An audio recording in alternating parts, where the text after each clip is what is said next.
Hello, welcome this afternoon, a Sunday afternoon here in sunny California, and this is Kanittha's Vegan Kitchen. Today we're going to be doing the last part of what we did last time, the empanadas that we started the other day. That was on a Friday.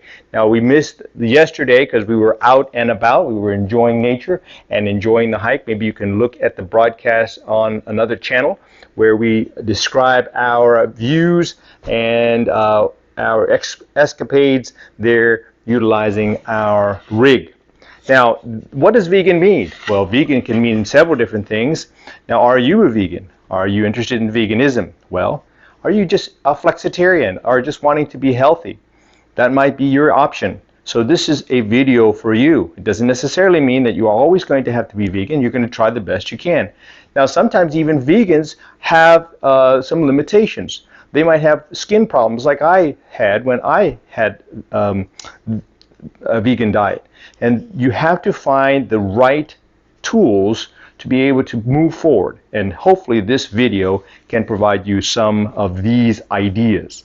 All right, so what we're going to do now is we're going to show you the second part of our video we started the other day. Now, we're going to see if we can utilize different screens here. We've got still the finickiness of this, and we'll see how that, if that's a word, finickiness of it is. And I'll be trying to look once in a while on the stream for your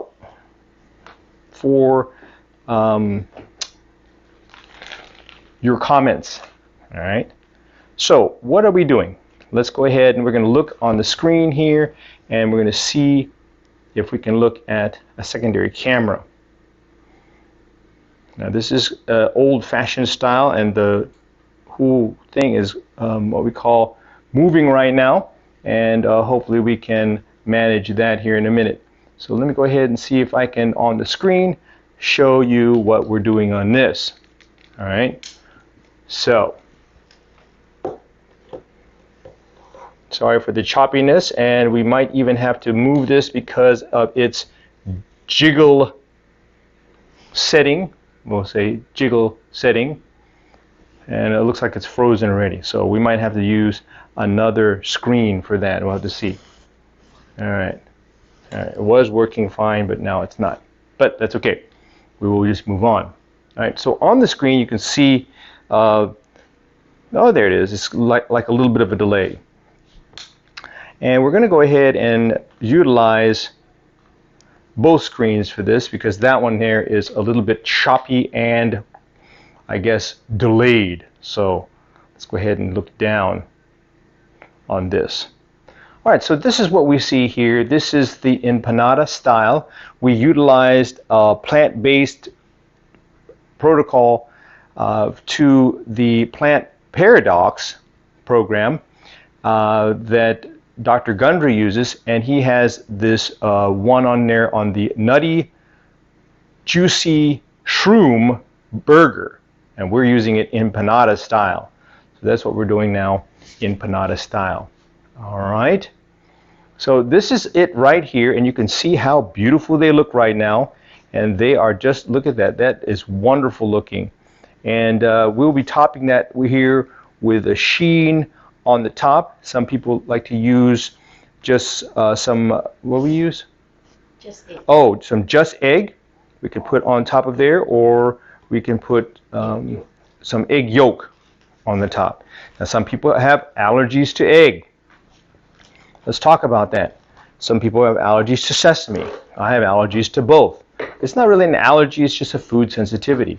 We know that you have a delayed reaction. There's delayed hypersensitivity to your skin, and you can see that that sometimes is a problem at times. So right here, we're going to go ahead and look and see what else that we have.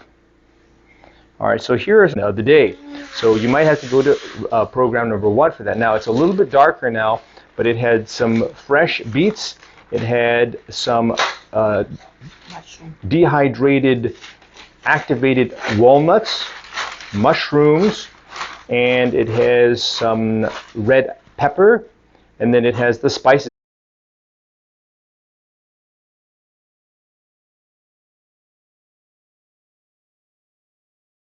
Brought that is on the way. It's heading towards the oven. Actually, it's going to be just right there. I should just reactivate the oven, and we'll have that here shortly. So let me do that now. So why do we choose a plant-based diet? All right, so those who are flexitarian, we'll just say a predominantly plant-based diet, right? Predominantly plant-based diet. Well, we'll find out that there is some benefits for that. Now, there are some things that you have to use some supplementation for if you are vegan, for the most part. You can go without, and you can just really take a whole day like we do for food preparation, and sometimes we can manage without certain supplements. Now, you're probably getting dizzy here on the screen, but I'm just moving around here in the kitchen as I empty the oven. I'm just getting this ready. What's the temperature now? 350. 350. So I'm going to get that revved up here in a minute. 350. We'll have either way. I can do egg yolk, or just egg is going to be better. All right, up to you. All right, so I'm going to just finish this up here. Now let's talk about the flour for a minute. What kind of flour do we have? Well, the flour that we have is the paleo flour. Now, what is in the paleo flour? Well, that's a very expensive flour. If you go on the shelf and see the paleo flour, it's very expensive. So I'm going to show you that here in a minute, and which one that is. And you can go ahead and get something that's similar to that. Doesn't have to be the exact kind. And and then also the gluten-free all-purpose flour. All right. So we've got one that is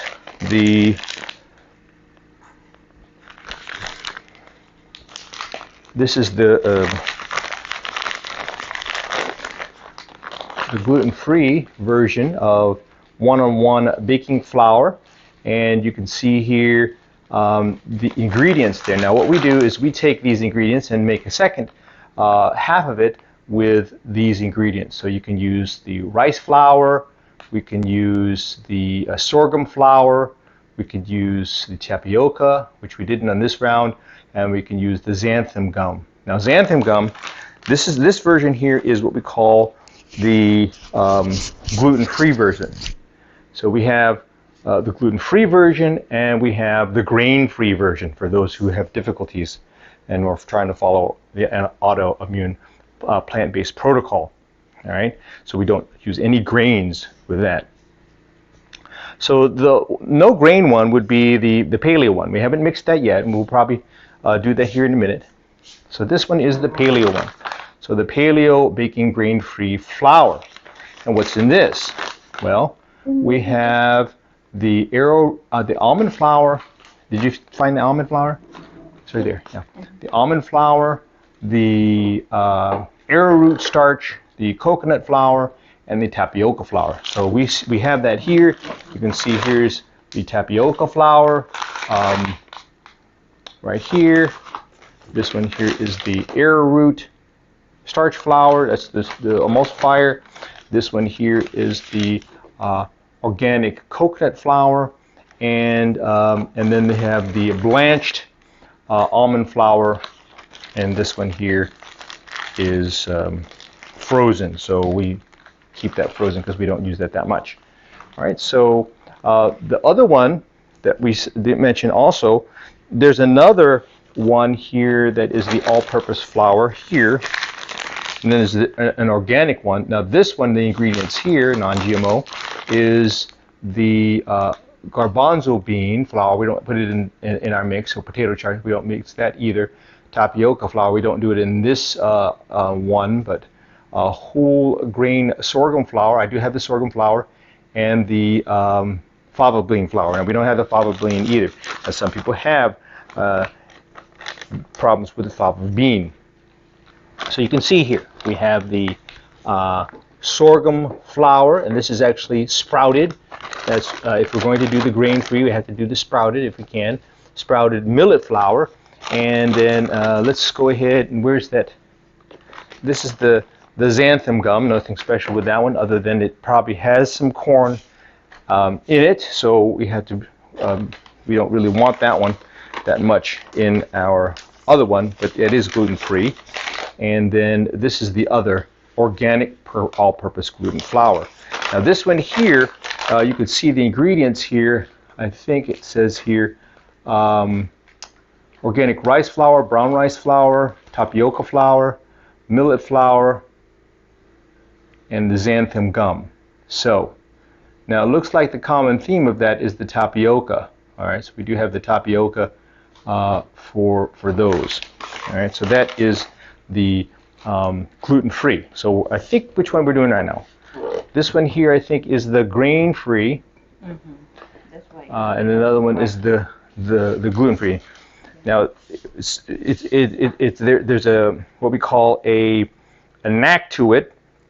So the problem is that when you mix and we'll probably do that in here in a minute. When you mix the flour, it is based on the consistency to be put in the tortilla maker. It has to be dry, or it has to be able to fold and bend. So you can see what she's doing right there, and she's trying to utilize some pressure. Now that's the problem with grain-free and gluten-free flours. If you don't get it just right, it's not like the regular gluten, because gluten is the thing that helps to hold it together. So that's the problem there. Now the problem between the just egg and the egg yolk is that it just doesn't have that sheen, that color, that I would say that Maillard reaction that people like when they bake it. And then I just use the just egg sometimes, but we can also utilize the egg yolk for those people who are wanting to try that if they don't have any problems with egg yolk. Now, usually you can find out if you do have allergies to egg. It might be the egg yolk, it might be the egg white, or it could be both. All right, so you don't know which one it is. So that's how you test on yourself to see which one is the more reactive. Now, in some studies, the more reactive is the egg whites, the albumin, the proteins that are found in the egg whites.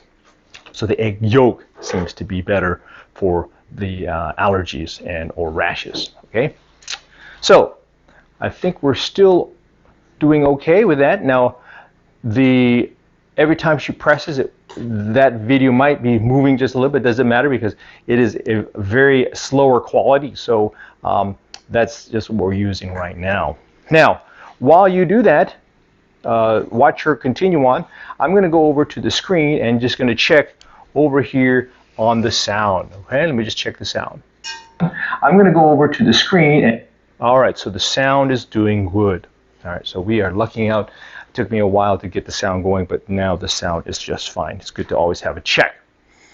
All right, now let's go ahead and oh, okay. All right, so I'm going to head to the refrigerator, and we have two items here. We have the just egg, which is we will just say egg substitute, and we have also these other eggs. Now, what's good about choosing organic? There's organic, pasture-raised, and it says here, let's see, there's another way. Now, here. Yeah, so this is pasture-raised, organic, and this is also, let's see what it says here. And this is a good brand for people. I don't want to say the brand exactly, but this is the one that we like to use if one of the family members are vegetarian. Okay, now vegetarian, the definition of vegetarian for lacto-ovo, or in our case, ovo vegetarian, or you can have egg because it's not an animal a product. I mean, it is an animal product, but it's not the meat. All right. So we're utilizing that, and we'll maybe use half and half or something like that if we wanted to, or we'll just maybe just keep with one today. I don't know. Do you want to use this one today too? No. Okay. No. All right. The chef says no, and that's fine. Now this is not Thai food, but we have someone from Thailand baking it. Baking and making it. Now,